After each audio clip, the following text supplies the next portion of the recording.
I have a great time with my life, and I want to share it. I love living. I think that's infectious. It's something that you can't fake. Greatness is not this wonderful, esoteric, elusive, God-like feature that only the special among us will ever taste. You know, it's something that truly exists in all of us. It's very simple.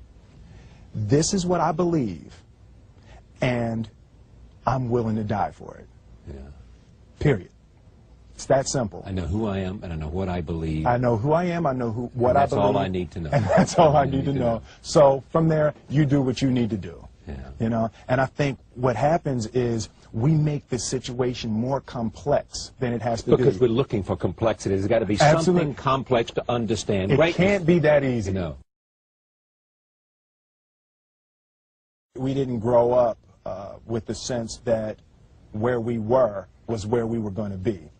You know, we grew up with the sense that where we were almost didn't matter because we were becoming right. something greater.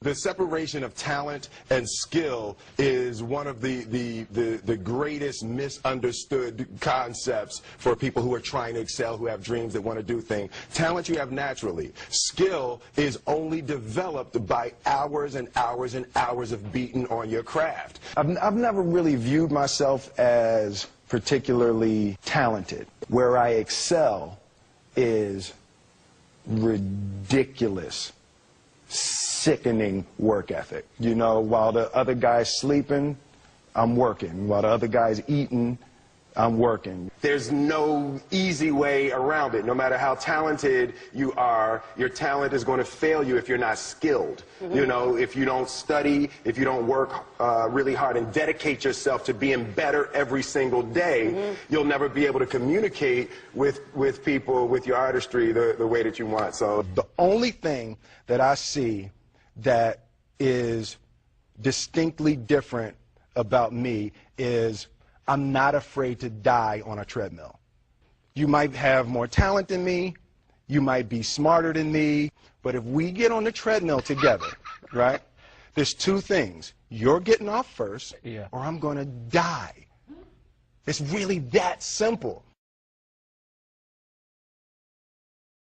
One summer, his dad tore down a brick wall on the front of his business and told 12-year-old Will and his 9-year-old brother to rebuild it, a job they said was impossible. It took them a year and a half, but they did it. And he said, now don't you ever tell me it's something that you can't do. You don't try to build a wall. You don't set out to build a wall. You don't say, I'm going to build the biggest, baddest, greatest wall that's ever been built. You don't start there. You say, I'm going to lay this brick as perfectly as a brick can be laid. And you do that every single day. And soon you have a wall. And soon you have a wall. you know, it's an idea that my grandmother always had, that you know, if you're going to be here, then there's a necessity to make a difference.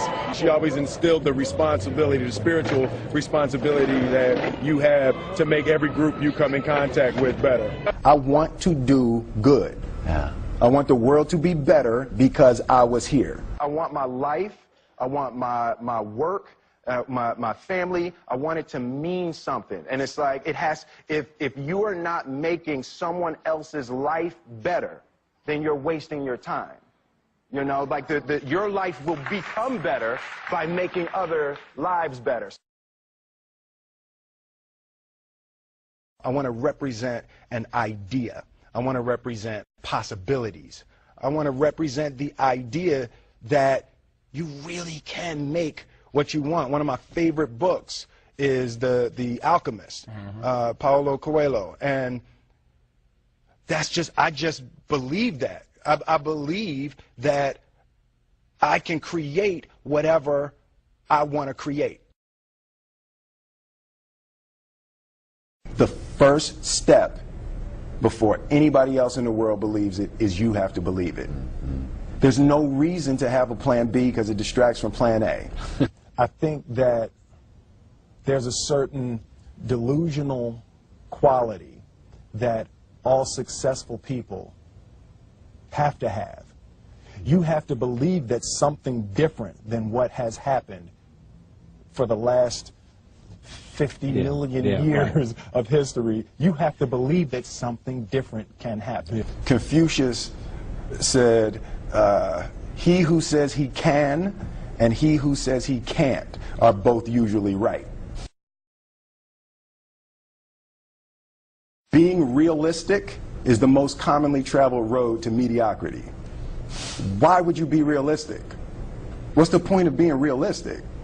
Just put up a barrier. Yeah, I'm going to do it. It's done. It's already done. The second I decide it's done, it's already done. So now we just got to wait for y'all to see. It's unrealistic to walk in a room and flip a switch and lights come on. That's unrealistic. Fortunately, Edison didn't think so. It's unrealistic to think you're going to bend a piece of metal and fly people over an ocean in that metal. That's unrealistic. But fortunately, the Wright brothers and others didn't believe that. And it just seems like such a ridiculous idea to me to embrace the idea that it's not going to happen and that's not real for that to happen. As soon as you say it, now you just made that real. Our thoughts, our feelings, our dreams, our ideas are physical in the universe. That if we dream something, if we picture something, if we commit ourselves to it, that is a physical thrust towards realization that we can put into the universe. That the universe is not a thing that's going to push us around. That the world and people and situations are not something that are going to push us around. That we are going to bend the universe and command and demand that the universe become what we want it to be. I study the patterns of the universe. There's a redemptive power that making a choice has, you know, rather than feeling like you're at effect to all the things that are happening. Make a choice, right? You just decide what it's going to be, who you're going to be, how you're going to do it. Just decide. And then from that point, the universe is going to get out your way. It's like it's water. It wants to move and go around stuff. You know. There's a flow of the universe that I've grown to know just how to go with it. I realize that to have the level of success that I want to have, it's difficult to spread it out and do multiple things. It takes such a desperate, obsessive focus. You really got to focus with all of your fiber and all of your heart and all of your creativity. I'm motivated by fear. Fear. You know? Fear of what? Fear of fear. I hate being scared to do something. And I think what developed in my early days was the attitude that I started attacking things that I was scared of. It was Franklin Roosevelt said the only fear you have to fear is fear itself. Absolutely. Remember that? Absolutely. Yeah.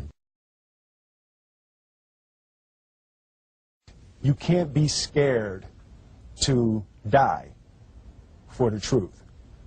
The truth is the only thing that's ever going to be constant.